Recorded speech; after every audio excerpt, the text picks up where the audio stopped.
V G the next question is वीजी क्या आप अरदास के ऊपर कोई कथा कर सकते हैं? जैसे मैं जानना चाहता हूँ कि अरदास का सिग्निफिकेंस क्या है और हम उसमें जो भी बोलते हैं उसका क्या मतलब है। गुरु प्यारो Q&A में बड़ा मुश्किल है वो आपको अरदास पूरी समझानी कि अरदास भी इटसेल्फ एक 40-45 मिनट में 50 मिनट में एक्सप्लेन नहीं की जा सकती। वो फिर आपको मज़ा भी नहीं आएगा, आपको उसका जुस्त नहीं पता चल पाएगा। बट जस्ट एक ब्रॉड सा मैं आपको छोटा सा कॉन्सेप्ट बता दूं कि जो अरदास है बहुत बहुत ही अमेजिंग है। क्योंकि अरदास में हम सबसे पहले दसों गुरु पातशाहों को याद करते हैं, दसों पातशाहियों को याद करते हैं। उसके बाद उन गुरु पातशाहों की कृपा से जो गुरसिख पैदा हुए उन्हों को याद करते हैं।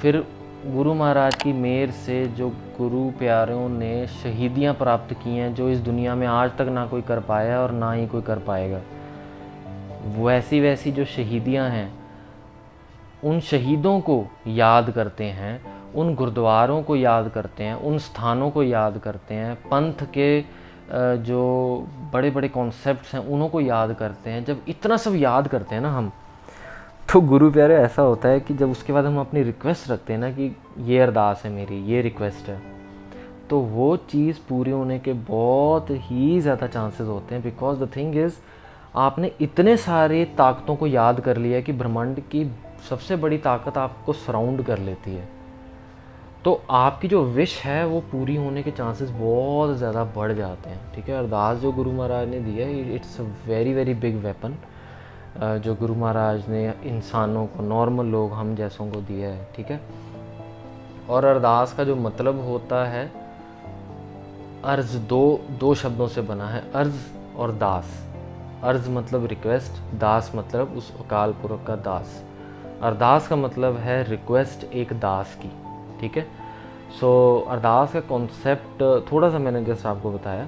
बाकी देखो, जब हम आपको एक्सप्लेन करेंगे तो जब गुरु महाराज की बात आती है, गुरु महाराज को एक्सप्लेन करना, आगे जो शहीदों की बात आती है, ठीक है, उन्हों को एक्सप्लेन करना, उन्हों की शहीदियों को एक्सप्लेन करना, वो आपके अंदर वो भावना भरना कि भाई एक जो शहीद होता है उसकी क्या अवस्था होती है, उसके अंदर कितना प्यार होता है और उसने जो शहीदी दी है वो किस किस के लिए दी है, सिर्फ गुरु के लिए दी है या हम जैसों के लिए भी दी है। ठीक है, और ऐसे ऐसे शहीदों को हम याद करते हैं कि जैसे आप देख लो पूरी दुनिया में कितने पहले मुगल्स थे, उन्होंने पंगे लिए खालसा पंथ के साथ, फिर अंग्रेज आए, अंग्रेज़ों ने पंगे लिए खालसा पंथ के साथ, उसके बाद कुछ और संप्रदाय आई, उन्होंने पंगे लिए खालसा पंथ के साथ, अभी भी कुछ ऐसी कम्युनिटीज़ हैं जो पंगे लेती हैं खालसा पंथ के साथ। यू जस्ट इमेजिन, जब बाबा दीप सिंह जी, जब उन्होंने वो जब जंग में थे, तो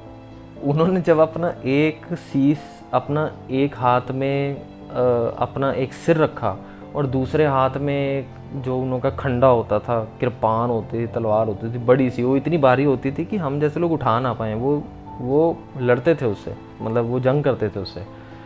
यू जस्ट इमेजिन, एक बंदा, मैं अपनी नंगी आंखों से देख रहा हूँ, अगर एक बंदा अपने हाथ पे, अपनी तली पे अपना सिर रखा हुआ है और दूसरे हाथ में तलवार लेके लड़ रहा है, जस्ट इमेजिन कि उस बंदे की हालत क्या होगी। ठीक है, कई लोग होते हैं, आजकल भी मैंने देखा है कि कई अच्छे भले पढ़े लिखे लोग वो कहते हैं कि नहीं, ऐसा हो ही नहीं सकता। ठीक है, तो ये चीज़ तो देखो गुरबाणी में भी है ना कि जो तो प्रेम खिलन का चाहो, सिर तर तली गली मेरी आओ। तो मैं आपको एक बात ही बता देता हूँ कि जब गुरबाणी लिखवाई जा रही थी ना भाई मनी सिंह जी से, भाई मनी सिंह जी थे जिन्होंने गुरबाणी लिख रहे थे और उच्चारण कर रहे थे गुरु गोबिंद सिंह सच्चे पातशाह जी। तो ये ना पंक्ति आई, जो तो प्रेम खिलन का चाहो, सिर तर तली गली मेरी आओ। तो वहाँ पर ना बाबा दीप सिंह जी भी बैठे हुए थे, बाबा दीप सिंह जी भी हेल्प करते थे भाई मनी सिंह जी की, कुछ शाही देनी है, पेन देना है जो लिखित है, और जो चीज़ें हेल्प करते थे उन्होंने के साथ ही थे। तो उन्होंने पूछ लिया गुरु गोबिंद सिंह सच्चे पातशाह जी को कि गुरु महाराज ये ऐसे कैसे हो सकता है, ये जो वचन है ये गुरु नानक देव सच्चे पातशाह जी के। ठीक है, तो बाबा दीप सिंह जी ने उनसे पूछ लिया कि गुरु महाराज ये कैसे हो सकता है ऐसे कि जब बंदे का ताड़ी अलग हो गया, जब बंदे का सिर ही अलग हो गया, तो बंदा जीवित कैसे रहता? बंदा तो ख़त्म हो गया, उसकी तो जान निकल जाती है। तो वो बंदा जी कैसे सकता है? ठीक है, और खेल कैसे खेल सकता है फिर वो? ठीक है, यही है ना पंक्ति में।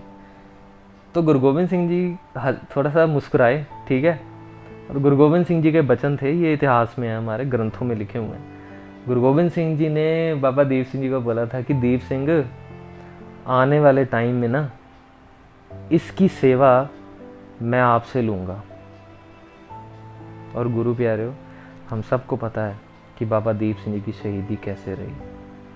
ठीक है, ये जो चीज़ें होती हैं ना, ये चीज़ें हम आपको नहीं बताएंगे और अरदास को जस्ट 40-45 मिनट्स में एक्सप्लेन करके निकल जाएंगे, आपको कोई मज़ा नहीं आएगा। और जब आपको ये चीज़ें पता चल गई ना, आपके अंदर जो प्यार बढ़ेगा गुरु महाराज के लिए, और जब आप अरदास करोगे फिर आप भी उस भावना में जा सकते हो। जो भावना, जो प्यार, ऑब्वियसली गुरु बाबा दीप सिंह जी के तो अंदर बहुत ही प्यार था, बट उस प्यार की एक छोटी सी छिट भी अगर हम पे पड़ गई ना, तो वारे न्यारे हो जाएंगे हमारे, हम तर जाएंगे। ठीक है।